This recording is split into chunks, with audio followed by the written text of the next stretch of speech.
Assalamualaikum warahmatullahi wabarakatuh. Halo, perkenalkan nama saya Nelly Putri Widiati, mahasiswi pendidikan sosiologi UNJ. Nah, pada kali ini tuh saya ingin nih membahas fenomena yang dialami pemuda nih, di mana di era digitalisasi, di era globalisasi yang dimana semakin berkembang ya kan, yang kita tahu itu fenomena brain rot. Saat ini menjadi salah satu nih isu sosial yang semakin sering nih dibahas di kalangan pemuda baik di Indonesia maupun dunia.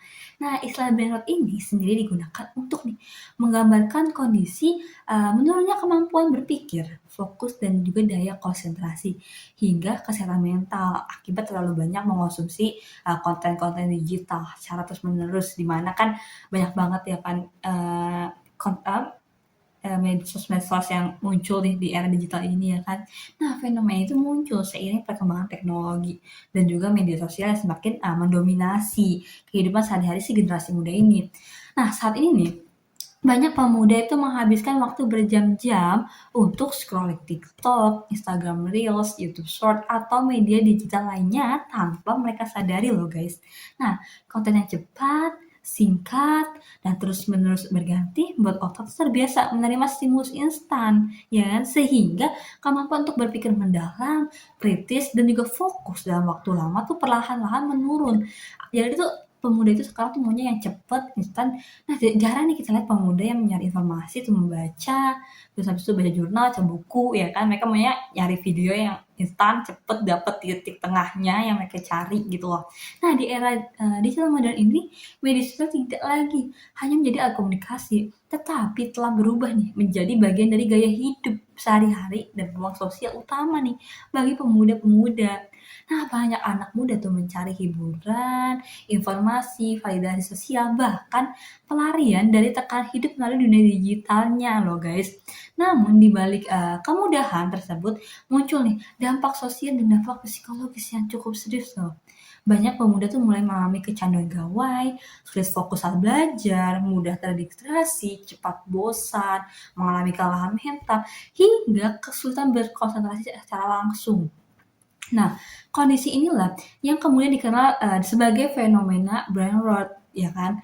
Nah, kita juga bisa dianalisis melalui perspektif sosiologi kepemudaan, di mana fenomena brain rot ini tidak hanya berkaitan dengan si individu aja, tetapi juga berkaitan dengan adanya perubahan struktur sosial dan juga budaya masyarakat modern, di mana generasi muda itu kan merupakan kelompok yang dominan, kelompok yang paling dekat nih dengan perkembangan teknologi, sehingga mereka tuh menjadi kelompok yang justru paling rentan dan paling terdampak oleh perubahan digital yang ada. Ya mungkin Gen Z lah ya kita kenal ya kan, Gen Z ini lebih dekat dengan dunia digital, dengan medsos gitu. Nah, kehidupan muda ini saat ini tuh banyak dipengaruhi oleh budaya instan ya kan, kecepatan informasi dan tuntutan untuk selalu terhubung secara online terus-menerus.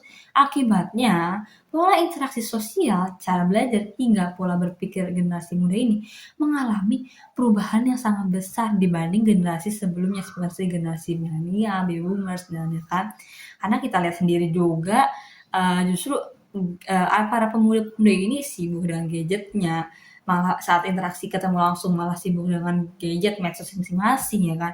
Nah, dalam perspektif sosiologi kepemudaan, ini pemuda ini dipandang sebagai kelompok sosial yang sedang berada dalam proses atau fase pencarian identitas dan pembentukan karakter.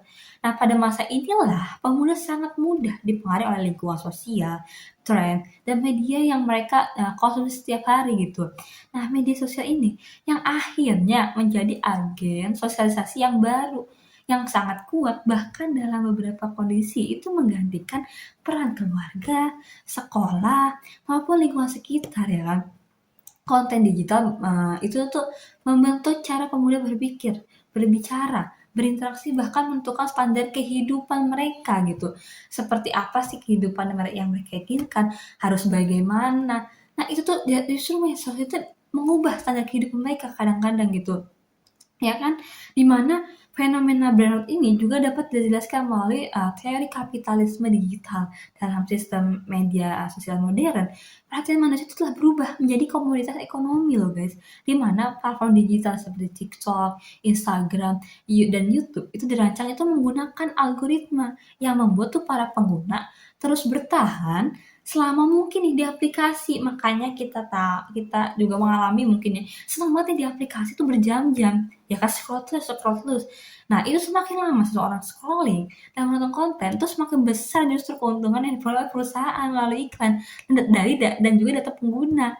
Nah, karena itu media sosial itu terus menyajikan konten yang bersifat cepat, menghibur, mancing emosi kan, kayak memancing psikologinya dan membuat ketagihan akhirnya. Akibatnya, banyak pemuda itu menjadi sulit melepaskan diri dari gawainya karena otak mereka terus mencari nih stimulus dopamin instan tuh dari konten digital. Jadi nggak bisa cuma 5 menit, 10 menit buat scroll-scroll doang, jadi kayak keterusan gitu loh rasanya ya kan. Nah, dari sisi sosialnya ini, fenomena burnout ini menyebabkan tuh perubahan pola interaksi antar pemuda. Jika dahulu kita lihat anak muda itu lebih banyak menghabiskan waktunya itu untuk bermain bersama, berdiskusi, membaca, atau berorganisasi, kumpul-kumpul gitu buat tukar pikiran. Nih sekarang itu banyak interaksi dilakukan secara virtual gitu. Walaupun media sosial membuat komunikasi menjadi lebih mudah, tapi kan ada loh dampak negatifnya di mana hubungan sosial yang terbentuk tuh sering kali menjadi lebih dangkal ya kan. Akhirnya itu banyak pemuda merasa memiliki banyak teman di media sosial, tetapi sebenarnya tuh dia malah mengalami kesepian dan kurang memiliki hubungan emosional tuh yang nyata. Karena ya dia cuma berteman lewat dunia mayanya gitu, ya dia nggak dapat emosional langsung yang secara langsung saat bertemu. Nah, hal ini tuh menunjukkan adanya perubahan loh, perubahan bentuk relasi sosial dalam masyarakat modern. Nah, fenomena burnout ini juga bisa dianalisis menggunakan teori alienasi dari Karl Marx. Nah, dalam teori tersebut, itu manusia modern mengalami keterasingan nih dari dirinya sendiri justru, dari dirinya sendiri akibat sistem sosial yang ada. Nah, dalam konteks burnout ini, kaum muda mengalami keterasingan karena terlalu tenggelam nih dalam dunia digitalnya, dalam dunia mayanya, hingga kehilangan koneksi dengan kehidupan nyatanya. Terus banyak anak muda tuh lebih sibuk membangun citra diri di media sosialnya, citra diri yang harus mengikuti trennya atau citra diri dia membandingkan dirinya dengan orang lain.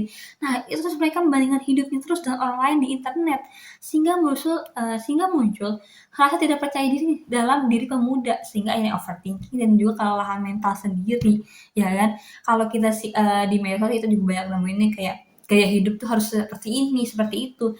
Nah, itu tuh yang bikin mental health-nya para pemuda itu jatuh. Nah, selain itu, budaya digital ini juga menciptakan budaya instan nih di kalangan generasi muda. Pemuda ini menjadi terbiasa mendapatkan hiburan dan informasi secara cepat tanpa proses mendalam. Akibatnya apa sih? Akibatnya minat membaca panjang itu menurun, kemampuan berpikir kritis melemah, dan konsentrasi dalam belajar menjadi pendek, ya kan? Banyak mahasiswa atau pelajar merasa sulit fokus belajar dalam waktu lama karena otak tuh sudah terbiasa dengan konten singkat yang terus berganti setiap beberapa detik ya kan.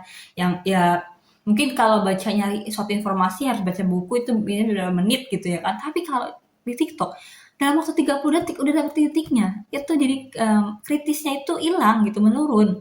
Nah, hal ini jadi tantangan tersendiri nih, tantangan besar nih bagi dunia pendidikan dan perkembangan kualitas generasi muda di masa depan. Nah kan apalagi literasi Indonesia itu kan juga rendah ya kan. Ini bisa berdampak besar juga nih kepada literasi pemuda di Indonesia. Nah dari sisi kesehatan mental, fenomena burnout ini dapat menimbulkan berbagai dampak seperti kecemasan, stres, sulit tidur, burnout, hingga kecanduan digital loh guys. Ya kan, banyak pemuda itu tanpa sadar melakukan doom scrolling, yaitu kebiasaan scroll terus menerus walau konten yang itu membuat lelah secara mental gitu, kayak udah bosan scroll aja terus gitu. Nah, mereka tuh merasa sulit berhenti karena media sosial ini memberikan rasa hiburan. Sementara meskipun sebenarnya membuat pikiran tuh semakin lelah gitu, kayak bosen gitu. Namun penting untuk dipahami nih bahwa teknologi bukan sebenarnya penyebab utama masalah, tapi teknologi pada dasar itu hanyalah alat loh guys. Permasalahan tuh muncul ketika penggunaan media digital ini tidak disertai kontrol diri dan literasi digital yang baik. Nah, dalam sosiologika pemudaan, pemuda ini sebenarnya memiliki loh potensi yang sangat besar untuk memanfaatkan teknologi secara positif, seperti untuk pendidikan ya kan, kreativitas, bisnis, dan untuk membangun komunitas sosial atau bangun organisasi. Nah, tapi oleh karena itu nih, solusi terhadap fenomena burnout ini bukan hanya membatasi penggunaan media sosial, tetapi juga membangun kesadaran kritis dalam menggunakan teknologi. Karena apa? Kalau kita nggak punya kesadaran kritis untuk menggunakan teknologi, ya pasti bakal ke dampak negatifnya terus ya kan. Nah, pemuda tuh perlu mulai membangun keseimbangan antara kehidupan digital dan juga kehidupan nyata, di mana interaksi sosial tuh langsung, membaca buku, mengikuti organisasi, berdiskusi, olahraga, dan kegiatan produktif lainnya tuh penting untuk menjaga nih kesehatan mental para pemuda dan kemampuan berpikir. Selain itu juga, pendidikan literasi digital ini juga sangat perlu diperkuatkan dan ditingkat agar generasi muda tidak hanya menjadi konsumen konten, tetapi justru mampu berpikir kritis terhadap informasi yang didapatkan oleh mereka. Bisa, oh dapat informasi nih, misalnya lagi scroll, mereka akan analisis kritis, mereka akan cari informasi itu lebih detail gitu, dimana supaya apa ya, enggak jadi kritisnya tuh jadi lemah gitu loh. Ya, jadi mereka minat baca tinggi gitu. Rasa ingin tahunya tinggi. Nah, fenomena burnout ini merupakan tuh dampak sosial dari perkembangan teknologi digital yang sangat cepat di era modern. Ya kan, dalam perspektif sosiologi pemudaan, fenomena ini tuh menunjukkan bagaimana media sosial dan budaya digital itu memengaruhi pola pikir, perilaku, dan kehidupan sosial generasi muda jika tidak disadari. Ya kan, kondisi ini dapat menurunkan kualitas kemampuan nih kognitif dan juga kesehatan mental dari para pemuda-pemuda loh guys. Namun dengan penggunaan teknologi yang lebih sehat, positif, kritis, dan seimbang, generasi muda tetap dapat memanfaatkan perkembangan digital yang ada itu sebagai sarana pengembangan diri dan juga kemajuan sosial, bukan justru malah terjebak dalam budaya digital yang melemahkan kemampuan berpikir dan relasi sosial mereka loh. Sosial pemuda yang harusnya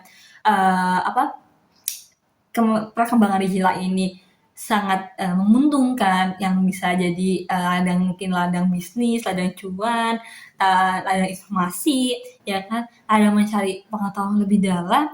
Kalau nggak digunakan secara tepat, itu malah justru menjerumuskan. Itulah dari fenomena burnout yang mungkin yang bisa saya jelaskan, saya paparkan kurang lebihnya sedikit kali ya kan tentang fenomena tersebut.